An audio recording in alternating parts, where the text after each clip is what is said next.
Hi, my name is Ahad Ishfaq, Hi, I'm Adam Kwiatkowski. Hi, I'm Sarah. and we are the Agua Clara Conference sub-team. So what is Agua Clara Conference? Agua Clara Conference was a first-time event that was held remotely via Zoom this year on December 5th at 10 a.m. In future years, we anticipate hosting this conference in person. HC Conference 2020 was a gathering of students and professionals drawn together by the mission to provide safe water on tap. It involved presentations from various functions of Agua Clara, such as Agua Clara Reach and Agua Clara Cornell subteams. What makes what makes this especially different from the symposium is that we also invited speakers that are not affiliated with Agua Clara for individual presentations and implementation partners for a panel session. All of the organizations represented at Agua Clara Conference 2020 shared the common purpose of providing safe water on tap, yet are significantly different from Agua Clara Cornell and provided different perspectives, challenges, and solutions to those challenges that were encountered in ensuring safe water on tap. We showcase the key technical components of Agua Clara technology, as well as the implementation process of Agua Clara plants and how Agua Clara plants have impacted various communities and the tangible differences that have been made.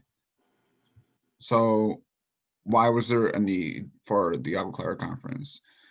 The Agua Clara conference hoped to make the various functions of Agua Clara more cohesive and unify Agua Clara as a whole by presenting both research done on campus at Cornell, as well as how the research is brought to life by Agua Clara Reach and the implementation partners.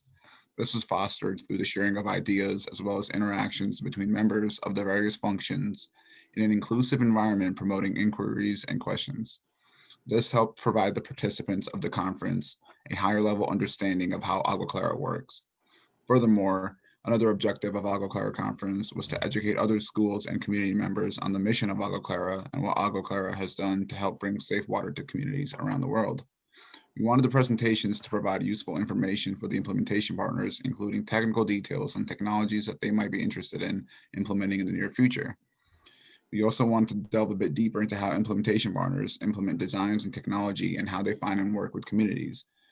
We also want the different implementation partners to converse amongst themselves to share solutions to challenges that they have encountered in the implementation process and focus Agua Clara Cornell research through dialogue with the students.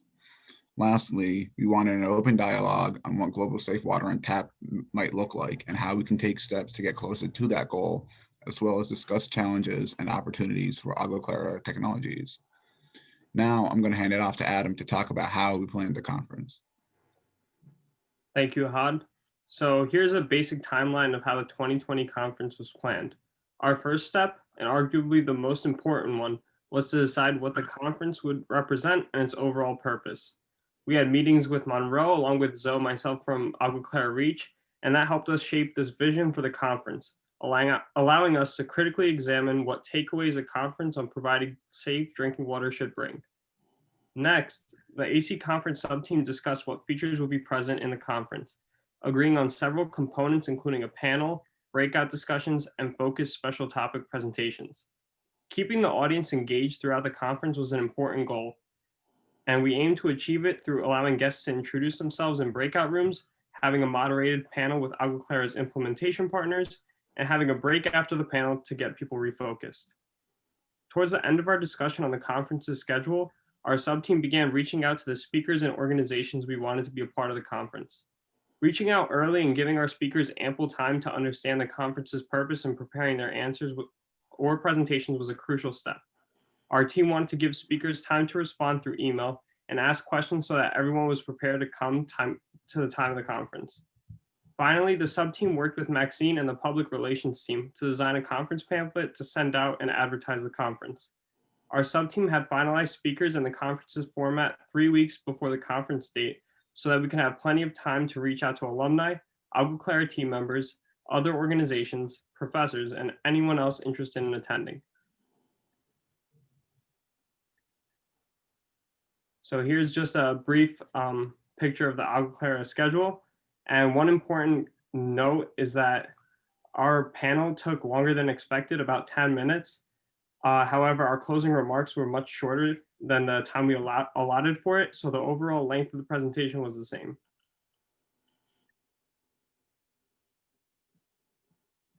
For the conference, we invited a wide range of speakers so that we could touch upon all of the different topics that we wanted to share about, including the current research done in Agua Clara, the implementation of technology, and other initiatives pertaining to safe drinking water.